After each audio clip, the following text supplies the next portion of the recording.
তুমি মানো তো সখী, ভালো কাজ করলে ভালোই ফল মেলে, আর খারাপ কাজ করলে খারাপ। হ্যাঁ মাধব, দুনিয়া তো তাই বলে। কিন্তু তুমি কি কখনো ভেবেছো সব ভালো কাজ সত্যিই কি ভালো হয়? মানে? মনে রেখো সখী, তোমার কর্ম ততক্ষণ পূর্ণ হয় না যতক্ষণ না তাতে তোমার নিয়তি পরিষ্কার থাকে। যদি মনটাই ময়লা হয় তবে সবচেয়ে বড় দানও শুধু দেখানো হয়ে যায়।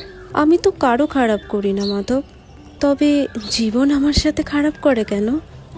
সখী, কর্মের নিয়ম খুব সোজা হয়, সেখানে দয়া নেই, পক্ষপাতও নেই। তুমি আজ যা ভোগ করছো তা তোমার আগের কর্মের ফল, আর তুমি আজ যে কাজ করছো সেটাই তোমার আগামীকাল লিখছে। মানুষ ভগবানকে দোষ দেয়, কিন্তু খারাপ কাজ করার সময় তার পরিণামের কথা ভাবে না।